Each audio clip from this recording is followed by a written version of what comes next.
As a type 2 diabetic, here are some foods that I will never eat again. That's not very inviting title or thing to talk about, right? Um, but it's the truth. Why never for me? So when I first got diagnosed with type 2 diabetes, July 2023, as I learned more about type 2 diabetes and was questioned, like, why am I here? What is happening? This is stupid. Why me? I'm not overweight or anything. I started really looking at what I was doing when it came to food and where I was really failing.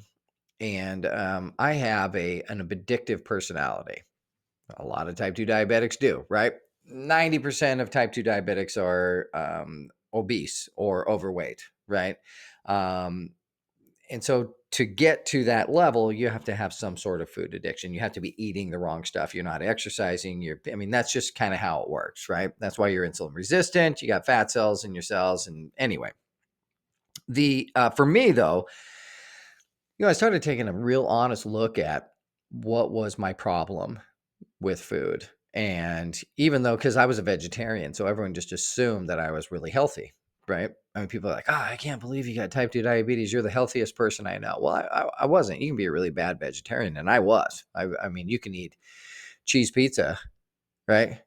Every single day and be a vegetarian. You can eat chocolate covered peanuts every single day and be a vegetarian, right? You're just, as a vegetarian, you're just not eating meat products. So, but I started looking at what was it, right? What was it that I couldn't stop that if I did, would it help me reverse my diabetes? When I first got diagnosed with diabetes, within a week or two, I was like, okay, I'm going to try to reverse my diabetes in 1 year. That was my absolute goal. So, what was it going to take to make sure that that never happened? Now, I will say, when you first get diagnosed with type 2 diabetes and you look at food, you think everything's going to kill you, right? Because every time you eat with type 2 diabetes, well, every time you eat anybody, right, your blood sugar is going to rise. It's just how it works, right? Even low carb foods, right? There's some carbs in everything. You're not eating zero carbs, but anytime you eat food, your body is going to turn it into blood sugar, glucose, right? Because that's what your body runs off of. And your pancreas is going to release insulin, right? Because that's what it does. And the insulin is going to try to take that blood glucose and put it in the cells because that's what it does. And if you can't get it in those cells, that's when you become insulin resistant. And that's where we have the issues. So for me with food, I did not have a great relationship with food when I first got diagnosed with type 2 diabetes. I was definitely a stress eater. I overindulged. I couldn't stop eating. Perfect example. So I'm having a bad day at work, right? On the way home, I'm stopping by the grocery store and I'm probably going to buy five $1 bag of candy. But do they still have those? I don't know. I haven't bought candy in a while. But anyway, I'm talking like chocolate covered peanuts, maybe some Boston baked beans, maybe some sour gummy. They had like all these bags of $1 candy. I get five of them, right? And the intention would be I'd open all five after dinner, after eating a good dinner, probably, but after eating dinner. And then I would be like, I'm just going to have a little bit of everything. I'm going to have a little bit of this. I'm going to have a little bit of that, right? If it made it 2 days, that was a miracle. 5 bags of candy and probably each of them a couple servings, right? Each, but I just could not turn it off. I would have some maybe before dinner, and then then after dinner it was on like Donkey Kong. So when I started going back and being really honest with myself on what foods were bad for me and what foods I personally couldn't stop eating. And if I stopped eating those, I knew that that I'd be better at my diabetes. Now, I definitely have an addictive personality, right? I quit drinking in 2009 because I wasn't good at it. I didn't like it, and I really just wasn't good at being drinking alcohol. I quit drinking diet soda in 2020, 2022, something like that. Anyways, like 3 or 4 years ago, because I drank so much Diet Mountain Dew. I just consumed, it was crazy how much I would drink. So it just quit. So for my personality, for me personally, it's all about never doing something again. And I really like the length of time it is between doing something, right? I don't know why that appeals to me so much. if you're a therapist, you're probably going, I know exactly what's wrong with this guy. I don't know what it is. I've never talked to anybody about it, but knowing that I haven't had a drink in over 15 years is cool to me, right? It's like, oh man, that's cool. It's just some self-will for someone who has no self-control. To be able to control yourself is very exciting. So I took the same approach with type 2 diabetes when it came to food. And as I started doing research, and it wasn't just carbs, right? It was, what am I overindulging in? What can I not stop eating? And if I can eliminate that from my diet, I will be a better diabetic and I have a shot at reversing my diabetes. This won't be the most fun podcast that we do because, who wants to talk about what you never get to eat again? But if this is resonating with you and you're like, oh man, I sound like this dude, then listen up. This is how I did it, and this is why. So, foods that I will never eat again. I made an initial list day one because I knew my personality and I knew what I had done to myself. So, the first and foremost on the list was my friend Mr. Chip. Yeah, I love chips, right? So I would my wife was buying, I think she said at one point, 5 bags of chips a week. And a serving for me was half a bag. Half a bag. Didn't matter how big the bag was, right? As long as it wasn't little snack ones. But yeah, salt and pepper kettle chips. 1 bag, 2 days. Tops, right? Maybe two. And the second day was usually not a full as much as I ate the first day. Cheddar and sour cream potato chips, half a bag every day, right? I would just nail it. So, and then sometimes I was buying them and bringing them to work. So I was eating chips. Freaking love chips, right? I just really couldn't stop. And why is it so bad for a type 2 diabetic? Well, one, it's got potatoes and it's got, tons of carbs, and they add sugar and stuff like that into it too with all the seasonings. And basically it's just a carb bomb. And then it has tons of fat. So when you eat a chip, your body is going to burn all the carbs first, and it's take all that fat, and it's just going to store it. It's going to store it in your cells. And chips are just, sour cream and onion chips. Is it making me hungry talking about them? Abso-freaking-lutely. If I didn't have type 2 diabetes and I was doing this podcast just on my favorite chips, I'd be going to the store afterwards and I'd be buying some bags of chips and I'd be getting it done. Even regular chips, right? Like tortilla chips with queso and stuff like that. Just chips in general. So that was a food I knew as soon as I got type 2 diabetes that I was never going to eat a chip again. And I haven't had any of those chips I've been talking about. I haven't had any of those. I did try the Quest protein chips one time when I was first getting started, and they're okay. It was okay, but I'm like, it's dangerous to me to have that chip, right? Pretzels, crackers, same things, right? I tried everything I could. I tried wheat thins, didn't work for me. No. Pretzels, there's just no way. Just way too many carbs in it, and it's not good carbs by any means. Have an apple, have a banana instead. Your body knows what to do with it. Everything's processed when it comes to the rest of it. I tried Triscuits. I had convinced myself that I could eat Triscuits, and every time I did, my blood sugar spiked and stayed up and didn't come down for a long time. So Triscuits made the list, but chips first and foremost was the first thing that I had to get rid of. What do I have instead? Roasted edamame is really good for me. That works really well. It's high in protein, high in fiber. It's got a little bit of fat in it, not terrible, and some sodium, but you got to have something. Sometimes popcorn. So I get the microwave popcorn, but the small ones. And I only eat that if I'm having a really good day. Like I've really worked out. I've run 6 miles or whatever. And I know that I'm burning pretty good. I don't have popcorn every day. Absolutely don't. Air fried chickpeas. Big fan of those. I make those myself. So I control everything. There's no oil. You're basically just putting seasoning on chickpeas or garbanzo beans and putting them in the air fryer and trying to extract all the moisture you can so it gets a little bit crispy. And they're good. And they're good for you. Those you can eat. Next on the list, freaking French fries, man. Jeez. I loved French fries. I was a really big fan. French fries with some fry sauce. Fry sauce being mayonnaise with some ketchup and mustard in it. And you mix all that up.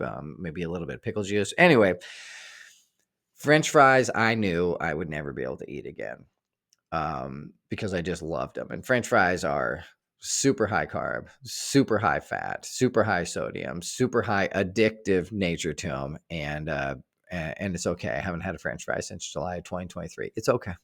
I'm fine. But they were good. And it's not like we're so addicted to them that my wife can't have them. She didn't have diabetes. She had French fries last night. Good for her. I don't care. You get past that, but French fries, mozzarella sticks, cheese curds, that sort of stuff. I really had to get away from the mozzarella sticks. You're like, well, it has protein. It's it's coated, it's fried. It's got lots of carbs on the outside. It's got lots of fat on the inside. And so for the diet that the meal plans that I use, whole food, plant-based, low fat, I can't do it. But those were definitely out. There's not really a really good replacement for French fries. There's nothing like a French fry, right? And I hope that as you're listening to this, I'm not just making you hungry or depressed, right?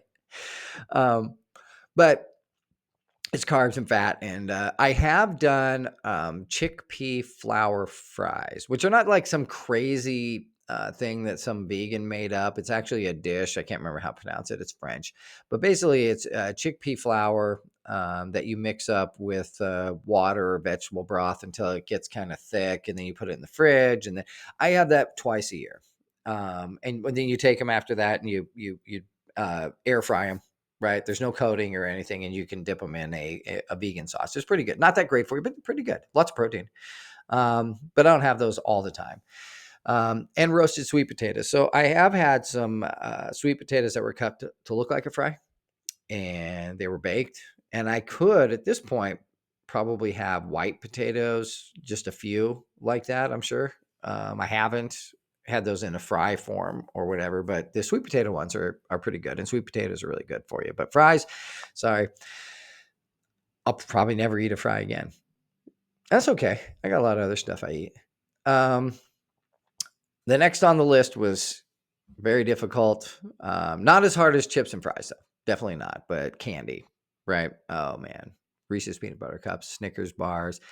This was probably the thing that it was the easiest to cheat on during the day, right? At work, having bags of candy in my desk here, having stopping by on the way home from work and buying, a 4-pack of Reese's peanut butter cups and downing them before I even got home. And I lived really close to the store, like boom, boom, boom. And I wasn't telling my wife. She knew I was eating all this candy and buying candy and everything like that and having it in the house. But, you know, sour candy, gummy candy. I don't know if I ever made a candy I didn't like. Even those like Necco wafers. Yeah. As long as it was sugar. And that was a symptom of insulin resistance, right? That was a symptom of your body craving that stuff. But I've tried the sugar-free, danger, warning, Will Robinson. Yeah, no, that stuff will do very, very interesting things to your digestive system and can spike your blood sugar. I was like, oh, hey, my wife, I think it was like my birthday or something. She got me sugar-free Jelly Bellies, right? I used to love Jelly Bellies. Man, can I put away some Jelly Bellies? Anyway, so she gives me these sugar-free Jelly Bellies, and I'm like, awesome. That sounds great. I can have some of these. So I had a couple, but immediately, as soon as I started having them, I couldn't stop eating them, right? It did two things. One, my blood sugar went up because they still have carbs in them. Just because they're sugar-free doesn't mean they don't have carbs. They certainly have carbs in them. And two, bad stuff. Bad things. And if you have never had sugar-free candy, good for you. But if you ever had it, you know exactly what I'm talking about. The gummy bears, same way. Anything like that, sugar-free, I try to stay away from 100%. I even remember when I first got diagnosed, I was like, Tic Tacs. Do you remember like they make the assorted flavors Tic Tacs? And I looked at them and it was like no carbs. I'm like, awesome. Well, it isn't no carbs. It's just so low because they're so small that it counts as no carb. But when you eat 35 of them, it shoots your blood sugar up. So I couldn't even have those. So candy was just kind of a no-go, right? Every now and then I'll get like the Atkins peanut butter cup or whatever is like a little treat, but again, it's just not good. And the time period between eating those and is getting longer and longer. Like I don't even remember the last time I got them. It might have been 3 or 4 months ago. But I at first, I tried that stuff. What do I have for desserts? Unsweetened applesauce is really my go-to right now. It's good. Doesn't spike my blood sugar. It's good. I mean, when you lose your sweet tooth, everything tastes sweet. I can tell you that. Um, One of the biggest offenders, I feel like I'm at a therapy meeting or something. It's spilling my beans. Anyway, Little Debbie's. So Little Debbie's and I had a really interesting relationship. Is that I loved her, but she didn't love my body. I could eat way more Little Debbie's than you could. Guarantee you. You couldn't even compete with me. I guarantee you. Um, I would go through stretches where I would get a box of Swiss rolls and a box of Nutty Buddies every 2 days, because the first day I would eat half the Swiss rolls and half the Nutty Buddies. And then the next day I would finish those. Sometimes I would finish them, in the morning, like on the weekend, and then I'd have to go back to the store and get more for that night. So I would go in stretches where Little Debbie's, and anytime the new one came out, they had the Christmas one, and they had Halloween ones, and there was a new flavor I'd never tried. I tried them all, right? And Little Debbie's were bad for me. I really, really, really liked them.